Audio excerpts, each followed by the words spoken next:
ये संपूर्ण देश और दुनिया में जिस प्रकार की हरकतें इस्लाम मानने वालों ने की है, ये वो हरकतें दर्शाती है कि आप क्या कर रहे हैं। आपकी पुस्तक में लिखा है कि जो हमें नहीं मानता वो काफिर है, उसे मार दो। आप लोग धर्म पूछकर गोली मारें, वो कहाँ तक उचित है। मदनी महोदय ने अपने वक्तव्य में ये कहा है कि भाई हम लोगों को इस प्रकार से बदनाम किया जा रहा है। देखिए, न तो हम किसी व्यक्ति के खिलाफ हैं, न हम किसी पंथ के खिलाफ है, न किसी धर्म के खिलाफ है। हमारे सनातन धर्म की सबसे बड़ी खूबसूरती यह है कि वसुदेव कुटुंब यानी पूरी दुनिया मेरा परिवार है, और सर्वे भवन्तु सुखिनः यानी पूरी दुनिया में सुख रहे, चैन रहे। ये प्रार्थना अगर पूरी दुनिया में कोई करता है तो सनातनी करता है।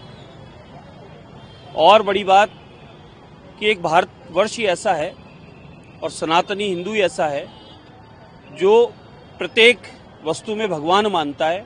क्या आकाश हो, क्या जल हो, क्या जीव जंतु पशु पक्षी हो, क्या हमारी धरती माता हो, सबको हम लोग भगवान का स्वरूप मानते, पंच तत्व को भगवान कहते हैं। और हमारे धर्म में किसी को भी कोई नुकसान पहुंचाना, यहाँ चींटी की भी चिंता रखते हैं और हाथी की मण की भी चिंता रखते हैं। ये स्वभाव हम लोगों का, सनातनियों का है। जिस प्रकार का बयान उन्होंने दिया कि हमें बदनाम किया जा रहा है, हमें जिहाद बता दिया जा रहा है, ये हमने नहीं किया है। ये संपूर्ण देश और दुनिया में जिस प्रकार की हरकतें इस्लाम मानने वालों ने की है, ये वो हरकतें दर्शाती है कि आप क्या कर रहे हैं। जब आपकी बुक में लिखा है कि आप किसी बुत को नहीं मानते, किसी भवन को नहीं मानते, फिर आपको मकबरे मस्जिद बनाने की आवश्यकता क्या है। फिर आप मकबरे मस्जिद के चक्कर में पड़ी क्यों रहे, जब आप इन सब वस्तुओं का आपकी पुस्तक में नहीं लिखा है। आपकी पुस्तक में लिखा है कि जो हमें नहीं मानता वो काफिर है, उसे मार दो। ये हमने तो नहीं कहा, ये आपकी पुस्तक कह रही है। और अपने पंथ को चलाने के नाम पर आप लोग धर्म पूछकर गोली मारें, वो कहां तक उचित है। इसलिए हम न किसी धर्म के खिलाफ है, न किसी पंथ के खिलाफ है। हम लोग तो सबको अपना परिवार मानते हैं, और भारत का सनातनी, पूरी दुनिया में रहने वाला सनातनी पूरी दुनिया को वसुदेव कुटुंब मानता है और सबके सुख की कामना करता है। हमारे धर्म की खूबसूरती यह है कि हम सबके हित की बात करते हैं और परमात्मा की प्रार्थना में भी सारे जगत की हित की प्रार्थना करते हैं। ये तो इस पंथ में, आप लोगों के चलाए मूवमेंट में यहीं पर दर्शाया जा रहा है ऐसा कि जो नहीं मानता उसे मार दो, उसे काट दो। और जबरदस्ती, जोर जबरदस्ती, कहीं बहन बेटियों को, बच्चियों को बरगलाने का काम, कहीं जमीन कब्जा करने का काम, किसी न किसी रूप में जो इस प्रकार का आप काम करते हो, जिसे आप अपने आप में, आप लोगों ने जिहाद बताया है कि ये आपके पंथ का जिहाद है, आपके ये धर्म का जिहाद है। तो ये इस प्रकार का, ये आप लोगों ने तो बताया है। मदनी साहब, हमने नहीं बताया, ये आपने अपना ही परिचय इस्लाम को मानने वालों ने दिया है। मुझे बता दो, डॉक्टर, इंजीनियर, साइंटिस्ट या कोई अन्य किसी डिपार्टमेंट में काम करने वाला या कोई अधिकारी कभी किसी बम कांड में नहीं मिला है, कभी किसी को मारने में नहीं मिला है, कभी किसी आतंकवाद में नहीं मिला है। कोई ना कोई पढ़ा लिखा होता है, वो डॉक्टर, इंजीनियर, साइंटिस्ट होता है, तो वो बम फोड़ता मिलेगा। दिल्ली में ताजा उदाहरण है। और कोई अगर अध्ययन नहीं भी किया, मदरसा में पढ़ा है, तो वह मदरसा छाप क्या करेगा, पत्थर मारेगा, गोली मारेगा, बारूद मारेगा। ये पूरी देश और दुनिया में मूवमेंट चल रहा है। धर्म की खूबसूरती यह है कि सबके सुख की कामना करो, अच्छी शिक्षा, अच्छी आपकी तालीम दो, उन्हें अपना धर्म, अपना पंथ पढ़ाओ, सिखाओ, लेकिन साथ में राष्ट्र की भक्ति, उस धरती माता की भक्ति, इस पृथ्वी माता की भक्ति, अपने देश की रक्षा, इसकी भी बात सिखाओ साथ में।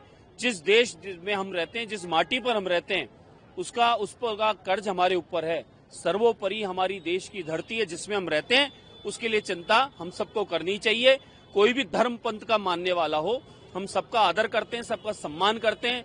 हिंदू होगा, मुस्लिम होगा, सिख होगा, ईसाई होगा, अन्य किसी पंथ को मानने वाला होगा, हम सबकी एक ही ड्यूटी बनती है कि अपने धर्म की शिक्षा लेकर और अच्छे कर्मों को आगे बढ़ाएं और अपनी पीढ़ियों को भी दें, न कि उन्हें इस माहौल से किसी प्रकार की कट्टरता और कोई गलत चीज सिखाकर और कहीं ना कहीं देश में रहकर देश विरोधी काम करें। ये उचित नहीं है। इसलिए अपने बयानों को गलत तरीके से पेश करके आप जो बता रहे हैं वो ठीक नहीं है।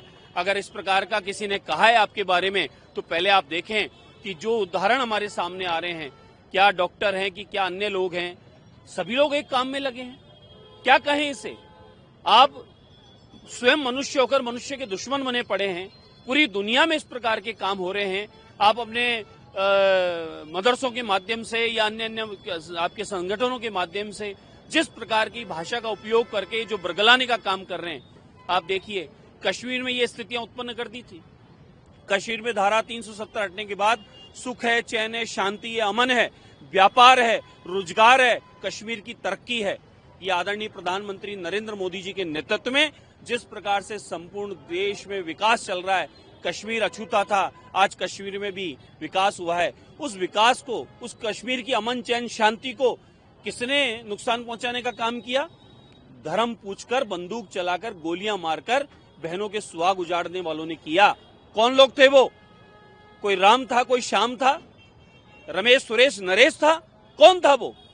हर जगह कोई न कोई मुल्ला मौलवी ही क्यों किसी आतंकवाद में निकलता है, बम फोड़ने में निकलता है, किसी दुर्घटना में निकलता है, वन बनाने में निकलता है, किसी न किसी संस्था के माध्यम से निकलता है।